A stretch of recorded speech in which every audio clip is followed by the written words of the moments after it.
दिवाळी म्हणजे आनंद, उत्साह, मांगल्य आणि प्रकाशाचा सण. या सणाचा आनंद द्विगुणित करणारी शब्दसुरांची मेजवानी आपल्यासाठी घेऊन आलो आहोत. ऐकूया सुरेल सोनेरी आठवणी. सुप्रसिद्ध गायिका प्रमिला दातार यांच्याशी दिनेश अडावतकर यांनी साधलेला संवाद.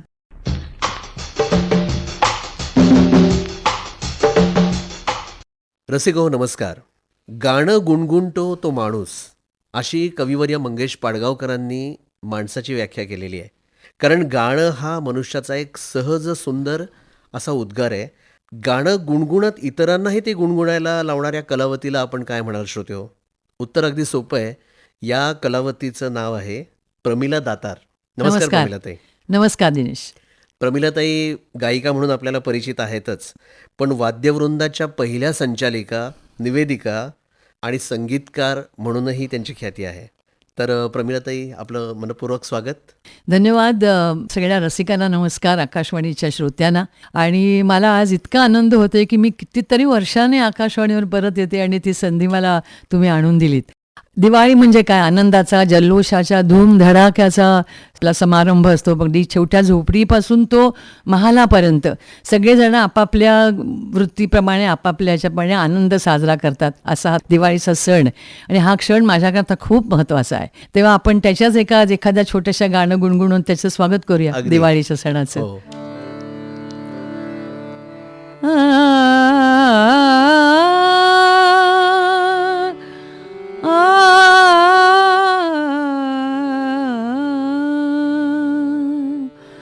आली माझ्या घरी दिवाळी, आली माझ्या घरी दिवाळी, सप्तरंगात न्हाऊन आली, सप्तरंगात न्हाऊन आली, आली माझ्या घरी दिवाळी, आली माझ्या घरी दिवाळी.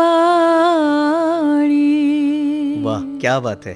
खऱ्या अर्थाने दिवाळीला सुरुवात झाली तुमच्या सुरांनी असं म्हणता येईल. आणि तुम्ही सुरुवातीला जसं म्हणालात की अगदी झोपडीपासून ते महालापर्यंत प्रत्येकजण आपापल्या पद्धतीने ही दिवाळी साजरी करत असतो.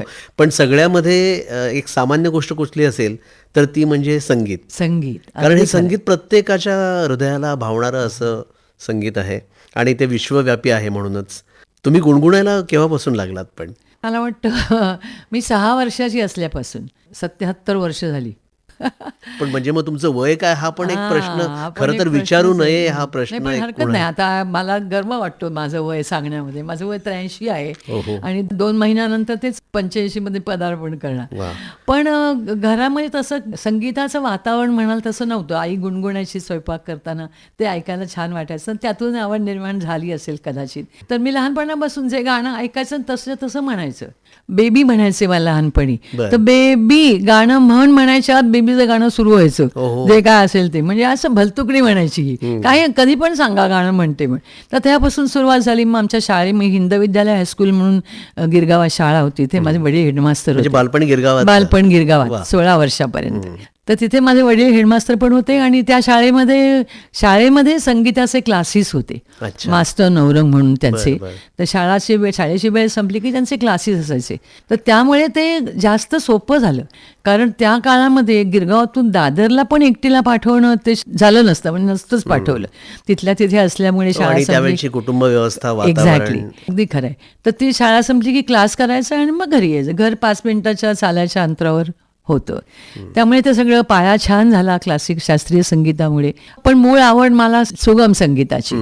त्यामुळे त्या मार्गाला मी न जाता मी सुगम संगीताकडे वळले. त्याचा शास्त्रीय संगीत शिकल्याचाही त्याला खूप उपयोग झाला. पण आता शास्त्रीय संगीताबद्दल असं म्हटलं जातं ना की एक महासागरासारखं ते अथांग असं संगीत आहे. खरंय. तर मग त्याच्यामध्ये आपण करिअर करावं किंवा त्याच्यामध्ये सुद्धा एक काही नाव कमवावं. नाही, तेच सांगते ना. मला मुळात आवड सुगम संगीताची होती. भावगीतं म्हणा, चित्रपट संगीत म्हणा. शास्त्रीय संगीताची एकतर माझा पेशन्स नाही माझ्यामध्ये अजिबात. तर ते आता सुद्धा मला मी गाण्यातली आहे, पण तुम्ही मला तासन तास तुम्ही शास्त्रीय संगीताच्या मैफलीला जा म्हणलात तर मला ते पेशन्स नाही तेवढा बसून ऐकायचा व्यवस्थित. आणि शास्त्रीय संगीत सुद्धा काय आहे असं माझं मत आहे की ते तुमची तयारी किती असली तयारी दाखवण्यापेक्षा ते रंजक कसं होईल ह्याच्याकडे गायकाचा किंवा गायिकेचा कल पाहिजे असं मला वाटतं. आता मध्ये मी एका खूप मोठ्या बाईंच्या मैफलीला गेले होते. त्यांनी एक राग म्हटला, ठीक आहे तासभर राग चालला व्यवस्थित अतिशय तयार, पण दुसरा परत रागच सुरू केला. पण ते थोडंसं म्हणजे अगदी शास्त्रीय संगीत जे कान त्यांना ठीक असेल, पण शास्त्रीय संगीत पण खूप उपप्रकार आहेत ना, ठुमरी आहे, दादरा आहे, नाट्यसंगीत आहे, तर त्यात पण तुम्ही तुमचं कौशल्य दाखवू शकता. तर तसं जर केलं तर मला वाटतं जास्त ते मैफिल रंजक होईल असं माझं मत आहे. आता काहीला पटत नसेल हे, पण दॅट्स ओके. म्हणजे तो एक वृत्तीचा किंवा बघण्याचा दृष्टिकोन असा आपण म्हणूया की सागर से घागर ऐवजी घागर में ही सागर निर्माण करणार. खरंय खरंय. बूंद बूंद में. वा. आकाशवाणीशी संबंध कसा आला? शाळेत असताना आम्ही नाटकात काम करायची, म्हणजे मुली पुरुष भूमिका करायच्या. तर मी शारदामध्ये कोदंड, स्वयंवरमध्ये कृष्ण, सौभद्रमध्ये नारद अशा भूमिका केलेल्या आहेत. आणि ते नाटक बघायला केशवराव भोळे म्हणून त्यावेळेला प्रसिद्ध संगीतज्ञ आणि होते, तर ते नाटक बघायला आले होते. दुसऱ्या दिवशी घरी आले म्हणजे चल, तर वडील म्हणाले कुठे, म्हणजे तुला रेडिओवर घेऊन जातो. मग ते अक्षरशः हाताला धरून मला रेडिओवर घेऊन आले आणि तिथे त्यांनी सांगितलं यांच्या परीक्षा वगैरे त्यांचं तर ते नंतर बघू. त्यांना एवढा अधिकार होता केशवरावांना की नंतर करा, पहिले हिचे गाणं रेकॉर्ड करा. तर त्यावेळेला विठ्ठल शिंदे म्हणून त्यांनी ते ध्वज अमरणा हे गाणं रेकॉर्ड केलं. नंतर माझे एक गुरुजी म्हणजे सुगम संगीतात गोखले मास्तर त्यांना आम्ही तिथे मी जायची. मग सुशीला मराठी, आता पद्मजा बर्वे, निर्मला बापट, सुमती टिकेकर, आम्ही चौघी त्यांच्याकडे असं म्हणजे सुगम संगीत शिकायला, त्यातले बारकावे. तर ते गोखले मास्तरांनी संगीतबद्ध केलेलं गाणं तांबूस गोरा कोमल बांधा हे गाणं मला वाटतं वारा कांतांचं होतं. ते रेडिओवर रेकॉर्ड केलं गेलं. क्या बात आहे. काय आठवत आहे का थोडंसं झलक दाखवता आली तर?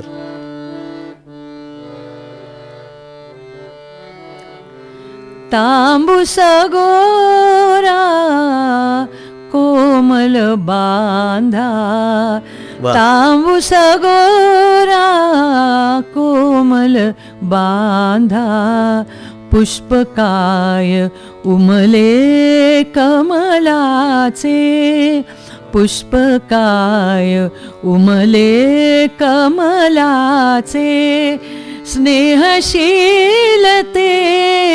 नितळ नेत्र की, थेंब दलावर प्रेम दवाचे, तांबूस गोरा कोमल बांधा. किती सुरेल रचना आहे, फारच छान. छान आहे. पण मग रेडिओची काही ऑडिशन आपण द्यावी? दिली, रेकॉर्डिंग झाल्यानंतर ऑडिशन दिली, तर तेव्हा B+ क्लास मिळाला मला. पहिल्यांदा. आणि बऱ्याच वर्षांनी मग नंतर पुन्हा मला वाटतं याच वास्तूमध्ये परत ऑडिशन दिली, तेव्हा A क्लास मिळाला. क्या बात आहे. आणि त्यावेळेला त्यावेळेला दत्ताराम गाडेकर म्हणून ते होते, यशवंत देव होते. आणि आकाशवाणीचं धाकटं भावंड दूरदर्शन जेव्हा सुरू झालं मुंबईत, मग तर काय सगळा तिकडे हो, त्यावेळेला पहिल्या दिवशी आमचं प्रोग्राम होता वसंत देसाईंच्या बरोबर. बर, तेव्हा काय गायला होता आठवते? तेव्हा संधी कशी मिळाली? म्हणजे वसंतरावांच्यामुळे. वसंतरावांचे आम्ही सगळे चेले होतो. मी होती, फैयाज होती, बकुळ पंडित होती, नंतर प्रकाश घांगरेकर म्हणून, भूमानंद बोगम, प्रभाकर रोमे, हे सगळे आम्ही त्या पहिल्या दिवशीच्या कार्यक्रमात होतो टीव्हीला. कधी नोकरी करावीशी वाटली नाही का? कारण एक जी मानसिकता असते साधारण की शिक्षण पूर्ण झालं की कुठेतरी बँकेत किंवा सरकारी खात्यामध्ये नोकरी करून आपलं आयुष्य मार्गी लावणं. नाही, त्याचं कारण असं आहे, माझं लग्न लवकर झालं. 16 पूर्ण होते मी लग्न झालं, म्हणजे आत्ताच्या हिशोबाने बालविवाहच म्हटला पाहिजे. पण ठरलं, छान झालं, चांगला नवरा मिळाला, तर बेबीला इंजिनियर नवरा मिळाला. हो, असं सगळे. तेव्हा पगार किती होता? 800 रुपये. बर. म्हणजे 10-20 रुपये जेमतेम महिन्याच्या शेवटाला उरायचे. आणि मग माझे मिस्टर मला म्हणाले की तू गाणं तुझं आहे ते चालू ठेव. माझा काही, मग इंटरला होते मी लग्न झालं तेव्हा. मग नंतर BA केलं त्यावेळेला. म्युझिक हा ऑप्शनल विषय होता, ऐच्छिक विषय होता. 4 वेगळे विषय आणि 5वं म्युझिक. पण नंतर मग 20 वर्षाची असताना पहिली मुलगी झाली आणि मग मला मिस्टर म्हणले तू MA का करत नाहीस, तुझं म्युझिक पण चालू राहील, संगीत. त्याने मला प्रत्येक गोष्टीमध्ये खूप पाठिंबा आणि सहकार्य दिलं. आपण आपल्या ह्याने करू शकतो असं नाही, पण मग ते जर वादविवाद वगैरे झाले तर मग त्यात काही गोडी नसते. मुलगी झाल्यानंतर 2 वर्ष रेग्युलर कॉलेज जाऊन MA केलं. MA with only music, entire music.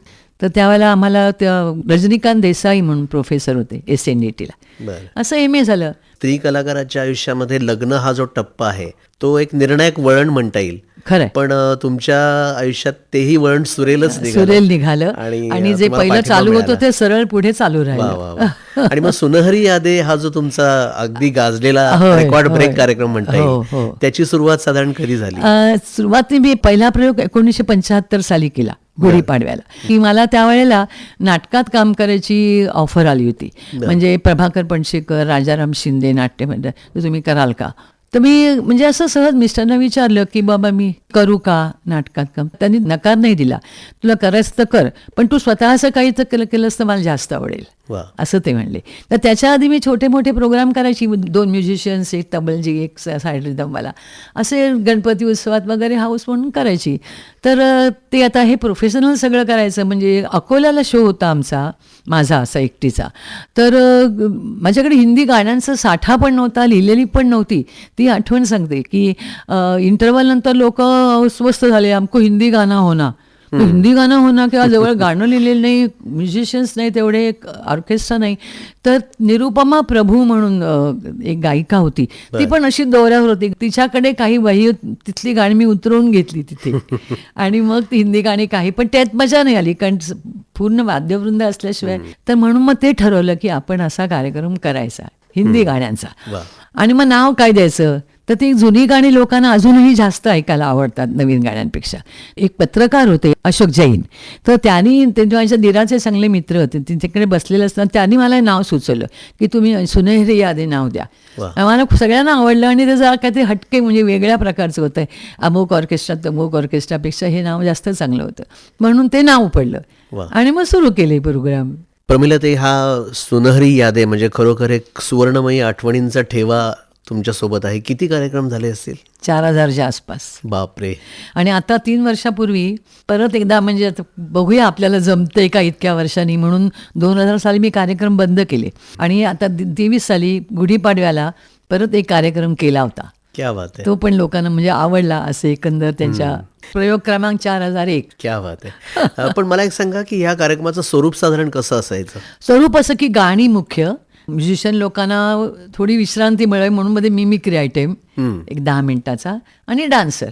तर 2 डान्सर पण चांगल्या गाण्यांवर म्हणजे असं चीप वगैरे असं काही नाही. तर डान्सर माझ्याकडे एक कलाकार बरेच वर्षापर्यंत होता. मग काही कारणाने अडचणीमुळे त्यांना सोडायला लागला तो गोष्ट वेगळी. आणि माझा एक असा कटाक्ष होता, तोच ग्रुप कायम असतात. मग आज ढोलकीवाला नाही पकडून आण, गायक नाही पकडून आण. मग त्याच्यामध्ये काय सिंक्रोनायझेशन किंवा एकत्रपणा एक संधपणा येत नाही की जे आर्टिस्ट असतील तेच कायम बरोबर असावेत असा आग्रह. आणि मग 2 गाण्यांच्या मधली जी जागा किंवा निवेदन आपण म्हणतो, मीच करायची. ते तुम्ही निवेदन. स्वतःच हो. करायचं? वा. काही एखाद्या वेळेला कोणाला तरी निवेदनाकरता ठेवून बघितलं मी एखाद्या, पण त्याला प्रत्येक वेळा सांगावं पुढचं गाणं काय किंवा त्याची बॅकग्राऊंड काय, त्यापेक्षा मी स्वतःच करायची निवेदन.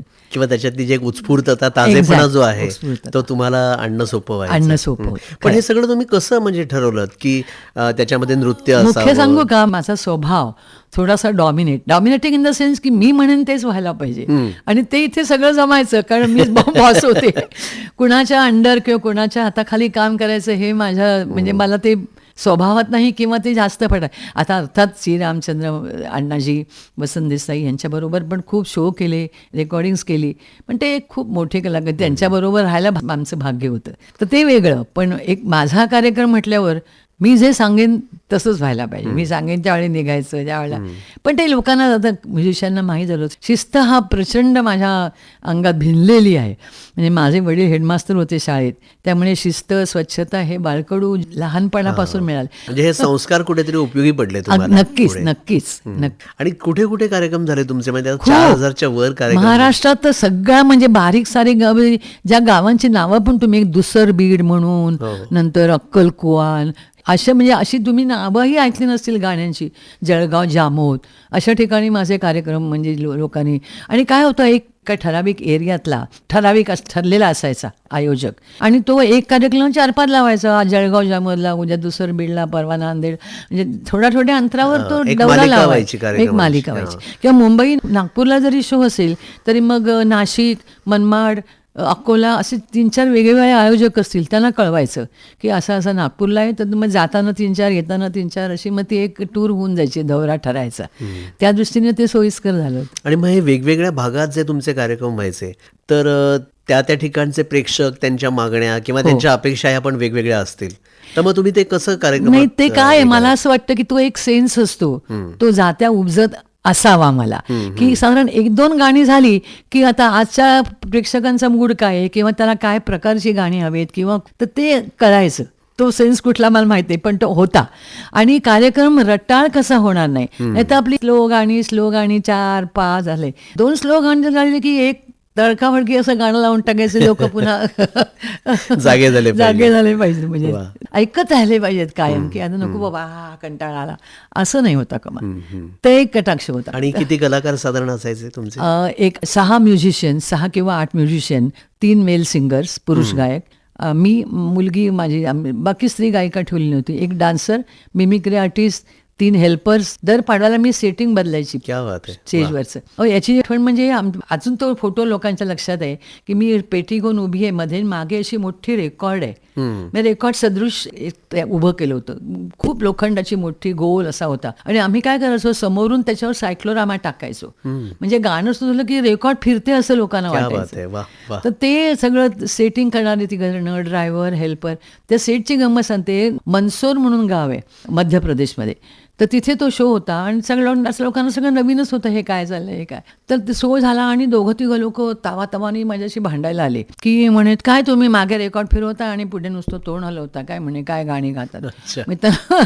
म्हणजे त्यांना वाटलं की त्यांना तुम्ही एवढं फक्त हे ऍक्टिंग नव्हतं, करताय का गाण्याची. ऍक्टिंग करतात. तर मी त्याला स्टेजवर नेलं, ते कसं आहे ते दाखवलं, तेव्हा त्याचं समाधान झालं. अशा पण गमती घडतात. म्हणजे सगळंच काहीतरी एक आगळं वेगळं आणि अनोखं, खूप छान. आणि वाटावं एवढ्या लोकांना आठवणी असं येत ना माझ्या, माझं पुस्तक येतंय आता. वा, वा, वा. माझी एक मैत्रीण आहे, तिने पण मला मदत केली, कारण तिला अनुभव आहे लिहायचा. असं तुम्ही आता उल्लेख केलात त्या गाण्याचा, ज्याच्यावरती तुमची एक म्हणूया सिग्नेचर आहे, अर्थात ते मूळ गाणं सुलोचनाबाईंनी गायलेलं आहे. त्याची पण एक आठवण आहे. सुलोचनाबाईंचा प्रोग्राम चालू होता आणि कोणीतरी गेलं आणि त्यांना वाटते प्रमिला दातारांची लावणी म्हणा, पाडाल पिकल्या आंबा. त्या इतक्या हडकल्या, हो ती माझी आहे, हो का म्हणे, आम्हाला माहीत नाही, पण ती माझ्या नावावर इतकी रजिस्टर झाली होती की प्रत्येक शोला पाहिजेच असं ते गाणं झालं. मुलाखतीमध्ये पण ती पाहिजेच. ती पाहिजे. ओके, कळला मला तुमचा रोख, कळला. आला ग बाई, आला ग बाई, आला ग, आला ग बाई, आला ग बाई, आला ग, आला आला आला आला, हो आला आला आला आला, पाडाला पिकलाय आंबा, आला बाई पाडाला पिकलाय आंबा, हे नीट बघ पाडाला पिकलाय आंबा. मसला बघून तुम्ही जाना हो पाहून, नमुना बघून तुम्ही जाना हो पाहून, हो पाहून, पाहुणा पाहुणा जरा थांबा, हो पाहुणा जरा थांबा, आर घे पाडाला पिकलाय आंबा, आला बाई पाडाला पिकलाय आंबा, हे नीट बघ पाडाला पिकलाय आंबा. मला वाटतं ऐकणारे श्रोते घरात नक्कीच शिट्टी वाजवण्याच्या मूडमध्ये असतात. होते नाही. आणि मी त्यात माझ्या खूप गोष्टी ऍड केल्या होत्या. हे आंबा ओरडणं किंवा ग्यानबा असं ओरडणं, हे सगळं. आता एक दुसरं गाणं आहे सुलोचना सातारकरची लावणी, त्यांची बाईंची, की माझ्या नवऱ्यानं सोडली आहे दारू. तर त्या शेवटला अंतर आहे, उपवन नंदा झाली 18 वर्षाची, पूर्ण झाली 18 वर्षाची, असं काहीतरी लग्न मुलीचं असं. आणि ते अंतराळ संपला की मी सगळ्यांना लग्नाला यायचं बरं का, असं म्हणजे लोकांना मजा वाटायची त्याचं. असं माझ्या गोष्टी मी काही काय गाण्यांमध्ये ऍड केल्या होत्या, त्यामुळे ती गाणी जास्त जिवंत झाली असं जास्त, म्हणजे ते म्हणून ते माझं झालं आंबा. आणखी काही गाणी असतील की ज्याची फरमाईश एक मी म्हणजे हिंदी कर्नाटकात मेडली करायची, म्हणजे पुरुष गायकांचं म्हणजे नुसतं अंतरा किंवा एखाद्याची फक्त साईन लाईन, आणि स्त्री गायकांची पण ते वेगळे वेगळे आवाज. पुरुष गायकांमध्ये रफी साहेब आहेत, किशोर कुमारजी, मुकेशजी, वन्नादा. आता 2 वर्षापूर्वी कार्यक्रम त्यात पण ती गाणी लोकांना खूप आवडली. आणि स्त्री गायकांमध्ये रेश्माजी, नंतर शमशाद बेगम, मुबारक बेगम, गीता दत्त, अशा सगळ्यांची गाणी मी एक अंतरा किंवा एक नुसती साईन लाईन, वा. तो आयटम पण लोकांना खूप आवडायचा. तो खास आयटम होता माझ्या कार्यक्रमात. तुमची आवडती गायिका किंवा गायक कोण? सगळ्याच. कारण प्रत्येकीच्या आवाजातलं वैशिष्ट्य असं होतं की तिची दुसऱ्याशी तुलना करू शकत नाही. तुम्ही असं म्हणालात की हे सगळेच गायक किंवा गायिका तुम्हाला आवडतात, पण त्यांच्यासोबत सुद्धा गाण्याची तुम्हाला संधी मिळाली. हो. काय कार्यक्रमात गाताना नंदी दुग्गल म्हणून एक प्रमोटर होते, ते असे आर्टिस्टना फॉरेन म्हणजे विदेशी घेऊन जायचे टूर त्यांच्या. तर ते आले माझ्याकडे, म्हणे आप चलेगी क्या? म्हटलं चलेगी, जरूर आऊंगी. तर पहिला दौरा तलस साहेबांबरोबर क्या झाला. बात है. 3 महिने वेस्ट इंडिज, जमैका, सुरिनाम सगळीकडे खूप मजा आली. म्हणजे तलस साहेब, रफी साहेब ही लोक असे होते ना, मी त्याला आपण खुदा का फरिश्ता म्हणायचे ना, असे लोक होते. आणि मी त्यांच्यामुळे काय लिंबूटिंबू होते हो, अगदी लहान. तर काही रेकॉर्डिंग्स नाही गाठीला, काही नाही, प्लेबॅक नाही. तलस साहेबांना सुद्धा गाणं खूप आवडायचं आणि मी गायचे ती. आणि तलस साहेबांबरोबर काय होतं, जास्त म्युझिशियन नव्हते, 2-3च होते कधी. एक अरुणाधिकारी म्हणून तबलजी आणि वाजवायचं, आणि एखादा 2-3 म्युझिशियन म्हणजे कीबोर्डला. तर आणि तलसाहेबांची म्हणजे वैशिष्ट्य असं की वेस्ट इंडिजला त्यांचे चाहते खूप होते. आणि एखादं गाणं त्यांनाही आठवायचं नाही की माझं गाणं आहे, अशी फरमाईश यायची त्या गाण्याची. मग ते मला विचार, ये मेरा गाणं आहे क्या, असं विचारायचं. खूप तुम्हाला ते माहिती असायचं. हो. आणि त्यांचं झालं, रफी साहेब झाले, किशोर कुमारजींबरोबर ईस्ट आफ्रिकेची. पण इतकी मजा होती, म्हणजे आपली 3-4 गाणी जे काय असतील ती म्हणायची आणि स्टेजच्या बाजूला त्यांचं स्वर्गीय संगीत ऐकत बसायचं. इतका विरंग छान होता हा. या सगळ्या गायकांचा तुम्ही उल्लेख केला, होय होय. तर त्यांच्या गाण्यांची एखादी लाईन दाखवते. तुम जो मिल गए हो तो ये लगता है कि जहां मिल गया, एक भटके हुए राही को कारवां मिल गया, कि जहां मिल गया. कहीं दूर जब दिन ढल जाए, सांझ की दुल्हन बदन चुराए, चुपके से आए, मेरे ख्यालों के आंगन में, कोई सपनों के दीप जलाए, दीप जलाए. कहीं दूर जब दिन ढल जाए,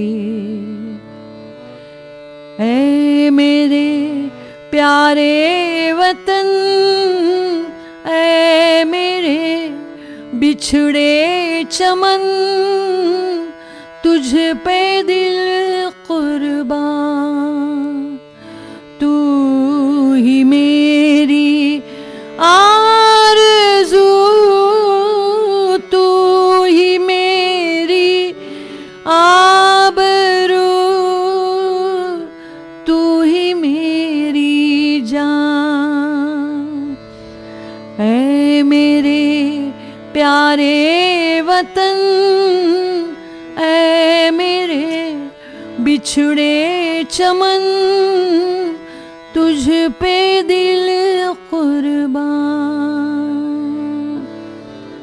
आंसू समझ के तू मुझे आँख से फिर क्यों गिरा दिया,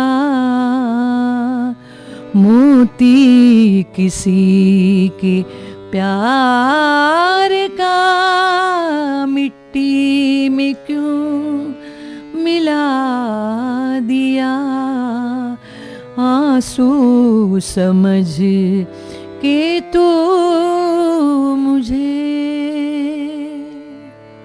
क्या बात ही आहे. गाणीच एवढी पॉवरफुल आहे की अंगावर काटा येतो ऐकताना आणि गाताना. खरं आहे. आणि मी सुरुवातीला म्हटलं हाजी. की तुम्ही गुणगुणता आणि इतरांनाही गुणगुणायला लावता, पण खरं तर ऐकणारा एकदम निशब्द होऊन जातो ही गाणी ऐकताना. खूप छान. हा आयटम छान त्याचा आणि लोकांना वा, आवडायचं. वा. आणखी एक विचारायचं आहे की पार्श्वगायनाकडे कशा वळलात किंवा त्याचा पार्श्वगायन आम्हाला वसंत देसाई आणि अण्णा सी रामचंद्र. वसंतरावांच्या बरोबर त्यावेळेला थोडक्यात माहिती सांगते की एक सूर एक ताल म्हणून एक गव्हर्नमेंटची स्कीम होती की बालभारतीमध्ये जी गाणी असतील लहान मुलांची ती सगळी गाणी मुलांनी एकाच चालीत म्हणावीत. तर वसंतरावांनी त्याला चाली लावल्या आणि आम्ही काय करायचो, मी होती, फैयाज होते, बकुळ पंडित होती, आम्ही गावागावातनं जाऊन त्यांच्याबरोबर शिक्षक यायचे त्या शाळांचे आणि शिक्षकांना आम्ही ती गाणी शिकवायचो. आणि अशी ती गाणी मी गायली होती, साधना सरगम होती, फैयाज होती. आमच्याकडनं ते HMVत रेकॉर्डिंग केलं त्या सगळ्या गाण्यांचं आणि मग आम्ही आधी शिकवायचो आणि मग रेकॉर्ड शाळेतनं ऐकवायचे. मग त्याच्यातूनच घरकुल चित्रपटासाठी गाण्याची संधी मिळाली. घरकुलसाठी. नंतर वसंतरावांनी मला खूप चांगली संधी दिली की बायानो नवरे सांभाळा म्हणून त्यांचा पिक्चर होता. त्याच्यामध्ये एक असं नर्तकीची जुगलबंदी होती, म्हणजे मधुमती म्हणून नर्तकी होती, त्याची नायिका होती जयश्री टी. तर त्या चित्रपटात आशाबाई आणि मी आमचं दोघींचं ड्युएट होतं. एक बरं झालं की आशाबाई आपला भाग येऊन गाऊन गेल्या, त्यांच्या बाजूला मी उभीसुद्धा राहू शकले नसते आणि माझा पाठ मी म्हटला, त्यांचा पाठ त्यानं.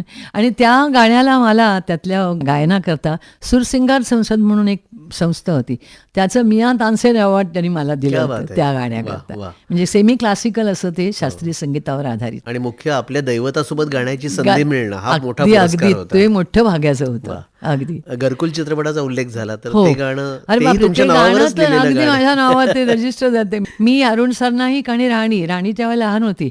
आम्ही तिघांनी, आई, वडील आणि मुलगी, असं ते गाणं होतं. त्याची पण एक आठवण सांगते. मी काही वर्षापूर्वी अमेरिकेला, हे गाणं खूप जुनं आहे घरकुल चित्रपट. तर माझी एक पणती होती तिथे, म्हणजे तिला ते गाणं खूप आवडायचं. अच्छा. पण ते गाणं कुणी गायलं आहे किंवा त्याचं मागचं गीत ते तिला काही माहीत नव्हतं. ते तिचे ती गेले, ते तिच्या आईने सांगितलं, ते तू गाणं म्हणतेस ना पप्पा सांग, ते ह्या पणजीने गायलेलं आहे. ती अशी डोळे मोठे करून माझ्याकडे विस्फारून बघायला, मग मला हळूच म्हणाली, मग तू माझ्याकरता गाऊन दाखवशील का? म्हणजे दाखवीन की. मग ती माझ्याबरोबर पण गायला लागली, मजा आली अगदी. म्हणजे आपल्यानंतर तिसरी पिढी तिला सुद्धा हे गाणं आवडतं, म्हणजे त्या गाण्याचंही यश आहे याच्यामध्ये. नक्कीच. थोडीशी झलक आम्हाला पण ऐकायला आवडेल. पप्पा सांगा कुणाचे, पप्पा माझ्या मम्मीचे, मम्मी सांगा कुणाची, मम्मी माझ्या पप्पांची. इवल्या इवल्या घरट्यात चिमणा चिमणी राहतात, इवल्या इवल्या घरट्यात चिमणा चिमणी राहतात, चिमणा चिमणी अनुभवती, चिमणी पिल्लेही चिव चिवती. पप्पा सांगा कुणाचे, पप्पा माझ्या मम्मीचे, मम्मी सांगा कुणाची, मम्मी माझ्या पप्पांची. क्या बात आहे. प्रमिला नातार आणि पप्पा सांगा कोणाचे एकदम जुळून गेलं आहे आणि आजही गाणं किती ताजं, टवटवीत, प्रसन्न असं वाटतं. खूपच छान. हो, खरंय, अगदी खरंय. बाबूजी तुमचे आवडते गायक. बाबूजी आवडते गायक. हो, आणि त्यांनी गीतरामायण हे लोकप्रिय केलं. करेक्ट. त्याच धर्तीवरती गदिमांनी गीतगोपाळ लिहिलं. हो. आणि त्या गीतगोपाळमध्ये काही गाणी खूप तुम्ही गाणी गायलेली होती. आहेत. तर ते कसं काय झालं? अण्णांनी बोलव, मी, फैयाज, बकुळ पंडित, आम्ही तिघी त्याच्यामध्ये, तिघींची गाणी. आणि व्हायचं काय, गीत गोपाळ सुरुवातीला काही थोडी गाणी होती, गदिमा एक एक गाणं ऍड करत जायचे, इतकी सुंदर आणि चाली. आणि आम्ही तिघी असं, आता हे गाणं मला मिळणार, खकुडाला मिळणार, हे मला मिळू दे, असं म्हणजे एक इच्छा करत राहायचं. त्यातलं एक एक गाणं इतकं सुंदर होतं, फार छान. आणि गदिमांचं लिखाण म्हणजे काय. त्यातलं तुम्हाला आवडणारं गाणं तुम्ही म्हटलेलं कुठलं? ऍक्च्युली ते गाणं शेवटची भैरवी आहे, ते आधी लक्ष्मी शंकर म्हणायच्या. अच्छा. कार्यक्रमात. नंतर रेकॉर्डमध्ये त्यांनी माझं झालं की लक्ष्मी शंकरजी मला वाटतं मग अमेरिकेला निघून गेल्या, त्यामुळे तो त्यांचा कॉन्टॅक्ट राहिला नाही. तर ते पण आहे. आणि एक वाढवयाची नवरी सुंदर म्हणून एक गाणं आहे, खूप छान आहे.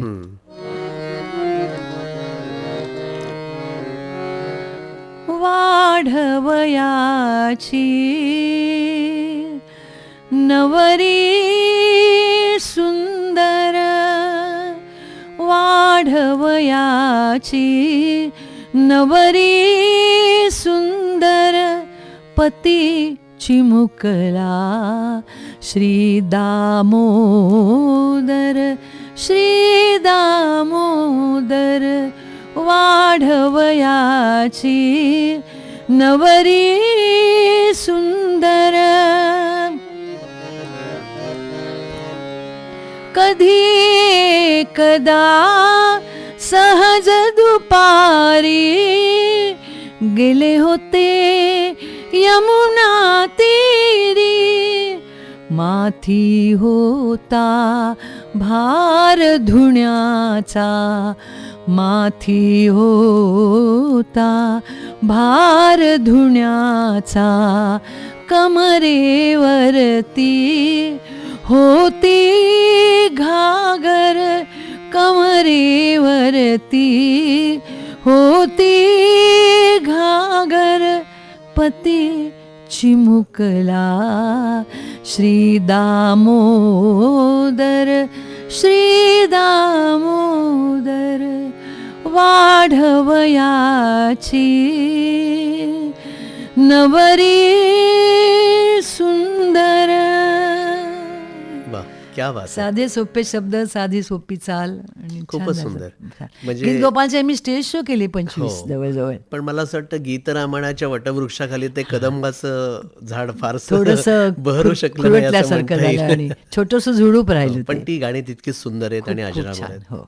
कोविड काळामध्ये जेव्हा संपूर्ण जग ठप्प झालेलं होतं त्यावेळेस तुम्ही एक वेगळा उपक्रम सुरू केलात ज्याचा तुम्ही मगाशी थोडासा उल्लेख केला. होय, तो सगळ्या माझ्या सुहृदांच्या सांगण्यावरून. हा. माझ्या मैत्रिणी, माझ्या भाच्या, माझ्या नातेवाईक. 10 साली माझे मिस्टर गेले. त्याच्या आधी 5-6 वर्ष प्रायोरिटी बदलल्या, त्यांचा आजारपण. आणि त्याच्यानंतर 10 ते आता कोविडपर्यंत 18-19 गाणं नाही, काय नाही, रियाज पण नाही, काही नाही. तर लोक, तू काय करतेस काय म्हणे, तर तुझे एवढे प्रोग्राम झाले 4000, किती अनुभव तुझ्या गाठीला असतील, तर लिहून काढ बरं रोज एक एक. तो छोटासा, फार मोठा रटाळ किंवा लांबलाच असताना लोकांना कंटाळेल असं नाही. छोटीशी आठवण जी हृदय असेल किंवा पटकन वाचून होईल अशी लिहे आता म्हणे. तर ते लिहायला लागले. त्यातली पहिली आठवण होती, लिहिली मी. बैल पोळा होता त्या दिवशी ऑगस्टमध्ये. आणि मग रोज सुरू झालं सत्र ते. मग साधारण एक 10-15 वेळ लिहून झाल्या आठवणी. मग कोणीतरी म्हणलं, काय नुसत्या प्रोज आठवणी काय लिहितेस, बरोबर आहे गाणं पण लिहून गाऊन पाठव. तो नुसत्या पेटीबरोबर मी कधी कधी जर फास्ट गाणं असेल तर तबला मशीन लावून तबल्याबरोबर अशी गाणी पाठवायला लागले. माझाही छान वेळ झाला, आपल्या आवडीचं काम मिळालं आणि लोकांना प्रचंड, म्हणजे इतकं असं झालं की माझं लिहिणं लोकांना इतकं आवडतं. ते अनुभव, स्वतः अनुभवलेल्या खऱ्या सगळ्या आठवणी होत्या. त्यात काही मीठ मसाला वगैरे घालून सांगितलेल्या नव्हत्या. तर मग काही लोक कधी म्हणाले, तू गाणं नको, नुसत्या आठवणी लिहिल्यास तरी चालेल, खूप छान लिहितेस म्हणून. आता बघूया पुस्तक रूपाने येईल. मला असं वाटतं की दोन्ही गोष्टी तितक्याच सुंदर आहेत. गाणंही तितकंच छान आहे आणि त्या आठवणी पण तितक्याच. आणि काय झालं की वयोमानाप्रमाणे माझ्या आवाजची रेंज कमी झाली आहे, तर चढत नाही आवाज. ते प्रत्येक असं होतं वयोमानाप्रमाणे. तर त्यामुळे मी खाली 2-3 स्केल खाली घेऊन गाणी म्हणते. तुमची आधी मूळ पट्टी काय होती? काळी 1 मध्ये म्हणायची. आता काळी 5 आली, काळी 1ची. पण तरी लोकांना ते छान आवडतंय आणि मलाही गाताना मजा येते. गाण्या व्यतिरिक्त आणखी काय छंद तुमचे आहेत? पत्ते. बर. म्हणजे मला तर माझी मुलगी म्हणे जुगारडे असं म्हणते, पण नाही, मजा येते मला. म्हणजे मला रोज खेळायला वेगळ्या ग्रुप असायला तरी मी आवडीने खेळीन. पत्त्याचा छंद आहे. आणि मला म्हणजे लोकांशी काही घरचा समारंभ असेल, लग्न, मी आवर्जून जाते. मग मुंबईत असो, पुण्यात असो, कुठे असो, की त्यानिमित्ताने लोक भेटतात सगळे. नाहीतर आपण कुणाच्या घरी जाऊन असं कधी शक्य होत नाही. माझी मुलगी पण आली ना अमेरिकेची, की ती एका ठिकाणी सगळ्यांना पार्टी करते आणि बोलावते. म्हणजे एक तर तिच्याकडे त्यांच्याकडे वेळ कमी असतो, आठवडा किंवा 2 आठवडा राहणार, मग सगळे भेटतात. तसं मला फेसबुक फ्रेंड्स खूप आहेत.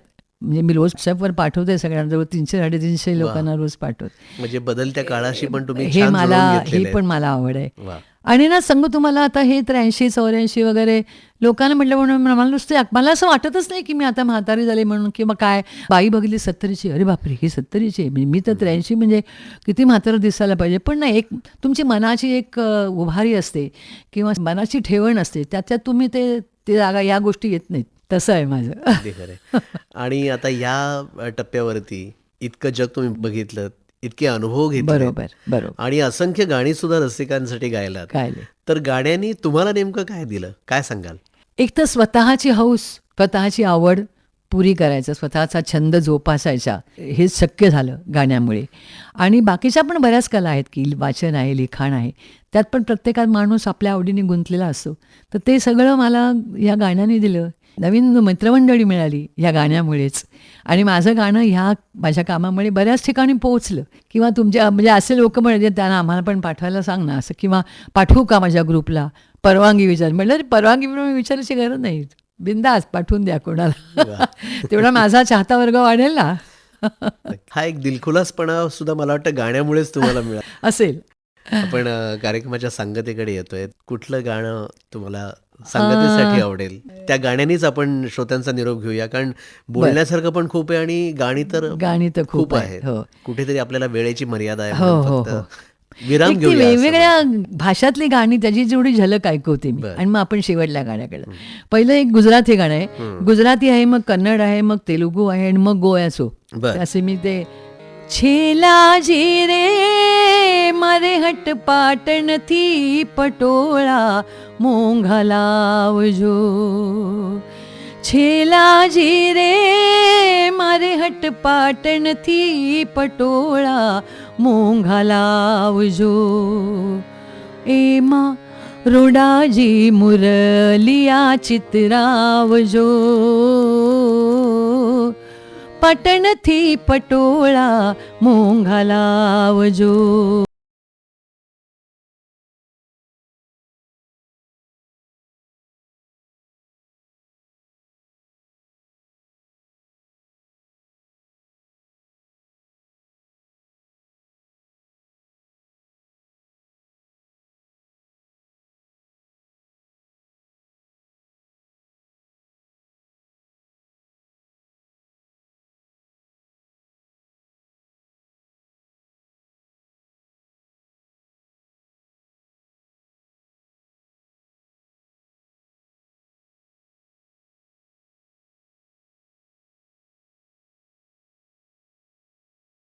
सलील चौधरी साहेबांचं, त्यांची सगळे कदळी कनकदळी चेन कदळी पुवेणू, कविडिला पुमद मुलुरु पेंपु वेणू पुकारा, कदळी कनकदळी चेन कदळी पुवेणू, कविडिला पुमद मुलुरु पेंपु वेणू पुकारा.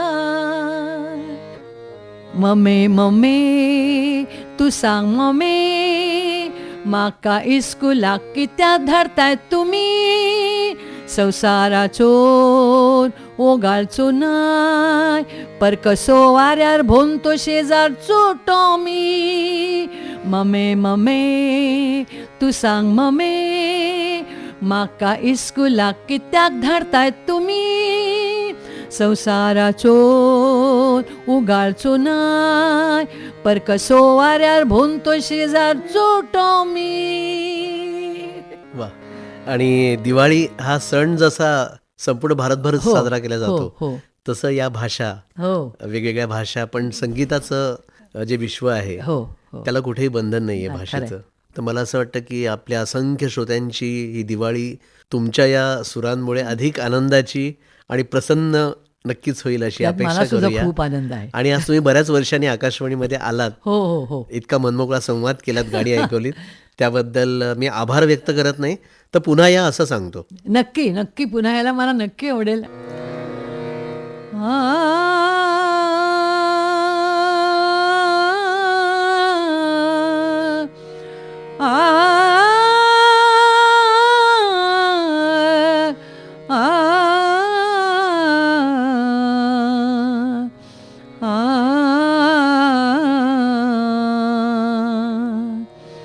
हमें तुमसे प्यार कितना, हमें तुमसे प्यार कितना, ये हम नहीं जानते, मगर जी नहीं सकते तुम्हारे बिना. हमें तुमसे प्यार कितना, ये हम नहीं जानते, मगर जी नहीं सकते तुम्हारे बिना।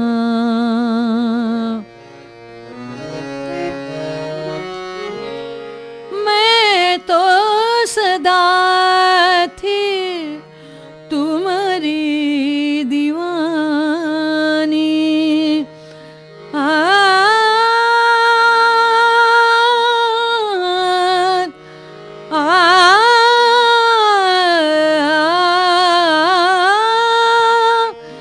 मैं तो सदा थी तुम्हारी दीवानी। भूल गए सैया प्रीत पुरानी। भूल गए सैया प्रीत पुरानी। कदर न जानी, कदर न जानी, हमें तुमसे प्यार कितना ये हम नहीं जानते। मगर जी नहीं सकते तुम्हारे बिना।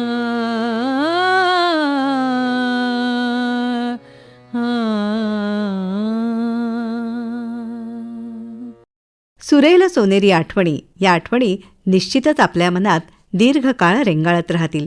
सुप्रसिद्ध गायिका प्रमिला दातार यांची दिनेश अडावतकर यांनी घेतलेली मुलाखत आत्ताच आपण ऐकलीत.